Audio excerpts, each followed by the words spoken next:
Hi everyone, welcome back to the Nature Talks podcast. Today I'm here with my friend Jeevesh. And how are you doing today, Jeevesh? Very good, very good. Nice to have you here at our office.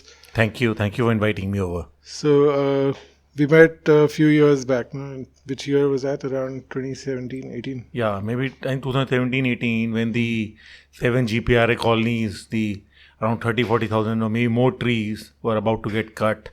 So we all got together to save those trees. I stay in South Asia Enclave, so it was like right in my vicinity. Sarojini Nagar and Netaji Nagar, Kidwai Nagar, all were getting cut. Some got cut and some are still there, hopefully, and they'll stay there. We've seen over the years the situation has changed over there. They've put up those big blue shutters and the construction is going on behind.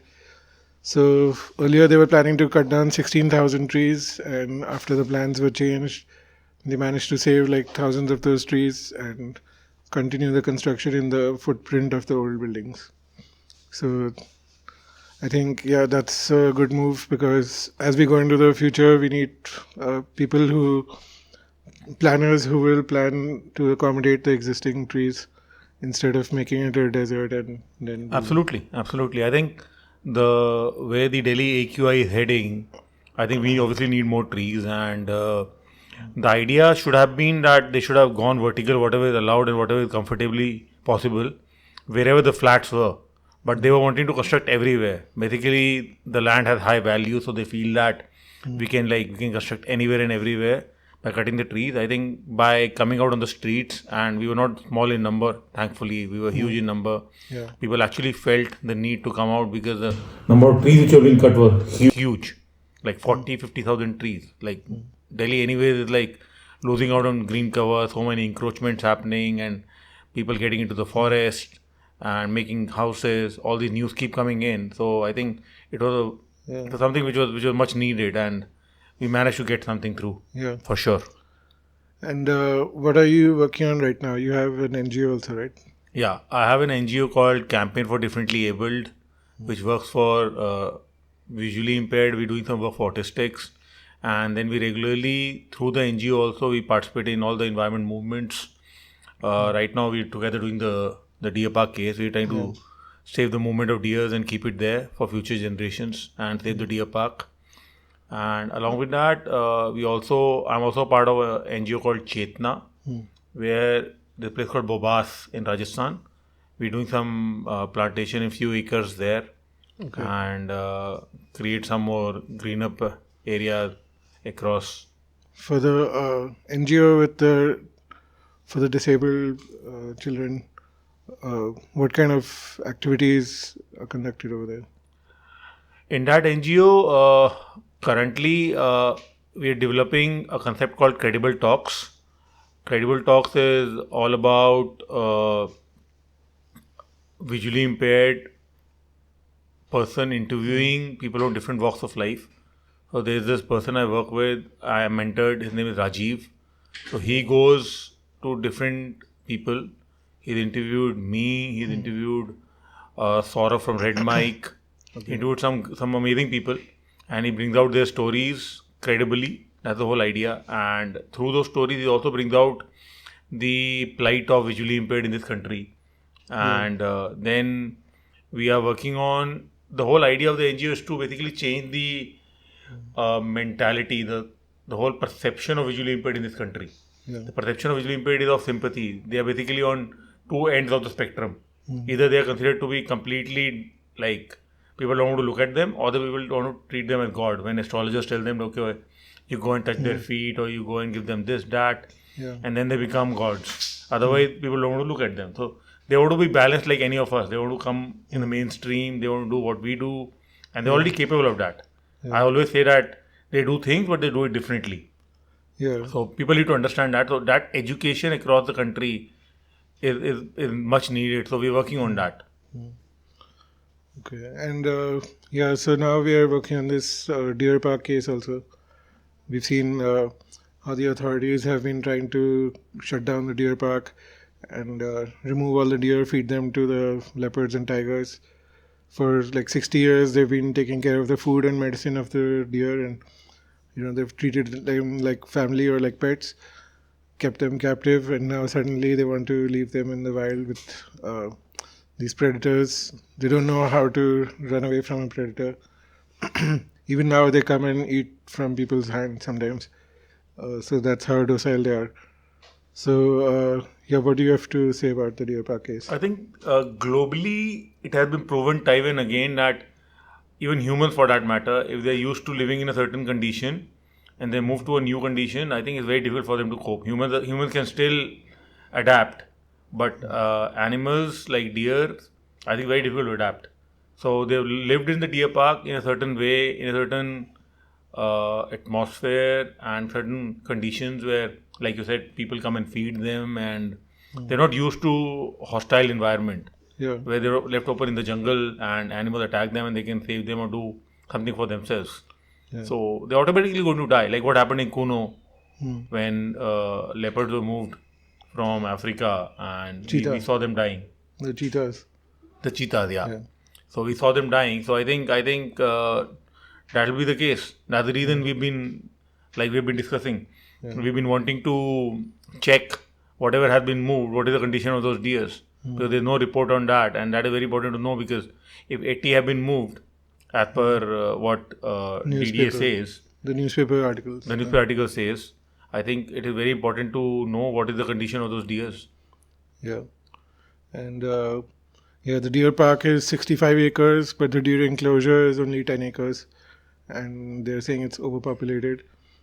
But according to their own documents, they can have 60 deer for each 10 acres. And right now the rest of the deer park, where the deer are not allowed to move, that's where humans are moving. We've seen this similar case in Gundi National Park in Chennai, where the deer and humans are sharing space, and they're able to interact with each other. So I think that would be a good idea. If we increase the enclosure of the deer, then they'll have place to stay over there. They don't have to be transported. Plus, people can continue to see them, and all the measures which were not being followed by the authorities, they need to start following that. They've been avoiding their responsibility for so many years. It's their fault, and the deer should not be punished for their fault. Okay. So I was born right next to a deer park, and I've lived most of my life in the B6 block, which is right opposite the deer enclosure. There's a market, and behind the market is the house where I lived most of my life. And so we used to go to the deer park every day. And the moment this happened and we heard that they're going to move the deers, we obviously started agitating, and the agitation was inside the house, and then it came on the street, and then it came in the courts. The whole thing is that there's so much of land in that deer park which is lying unused, which is forested, and I think what we foresee is that they want to basically vacate the land and use it for whatever ulterior motive they are looking at. Commercialization is what I can say. And there's so much land which they are concretizing inside the deer park. They sometimes want to remove the bajriwala track on which people walk to make it cemented, to lay the tiles. So they basically want to bring in commercial work, and obviously they make money in that. And same is what they want to do with the deer enclosure also. So the idea, instead of removing the deer enclosure, increase the size of the deer enclosure, like you said. And there's enough land, like we identified. There's so much of land which is lying unused, and I think anyway they're not allowing anything else in the deer park. So the area of the enclosure can easily be increased, and the deer can be accommodated there. Yeah, and then they just have to follow the segregation of male and female. So the yes, they can do that. They can definitely do that. All that is also possible. They can make 2 enclosures. I think just about drawing a boundary. And putting the grill, and I think and where there's a will, there's a way. Absolutely. When there's no will, then there's only excuses. Absolutely. So right now, that's what we are getting. They're giving excuses, and there are definite solutions, easy solutions, which any literate person can just look at the papers and figure out the answers. So that's how we got the answers. Yes, they have been not following the zoological guidelines for 10 years. And now suddenly they want to tell us that they're not able to maintain it. And I think it's just sheer commercial motive in their head. So they want to prove that they are incapable. They can't do it. So I think if they can't do it, then zoological should do it. Yeah. Why should the park be closed?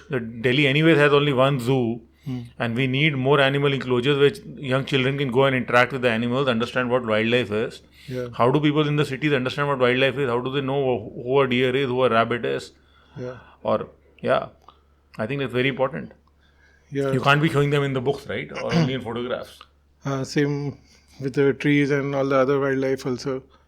We need to protect it for the future generations also to have that experience. Even the court had the same opinion that the children of Delhi should get to see the deer. They should not be robbed of that experience. Like we see what happened with the sparrow, no? Yeah, the sparrows have disappeared in The Delhi. sparrow left Delhi forever, and now they want to throw out the deers. So slowly, Delhi will have no animals. The only animal left will be the humans. Yeah, and concrete structures. No more trees will also be left. And yeah, it's moving in a really bad direction. So while we can make a difference, we should. And Sure. Yes. Right now And we spoke about the encroachments in the ridge. And if we can do some work together on that, why not? Yeah, there's a lot of illegal encroachment happening here in Delhi. So then imagine what will be happening in other parts of the country if it's happening in Delhi. Absolutely. So we need to definitely do something about this urgently and save whatever we have left. We need to do something about the air pollution also, and it's all connected. Humans can't survive on the moon because there's no biodiversity, there's no trees, no insects and animals. The whole circle of life needs to be there. So I think we need more people to come out, talk about this on social media, talk about saving the deer, go visit the deer park, meet the deer yourself, get some pictures, share it online, put videos on your Instagram reels and stories.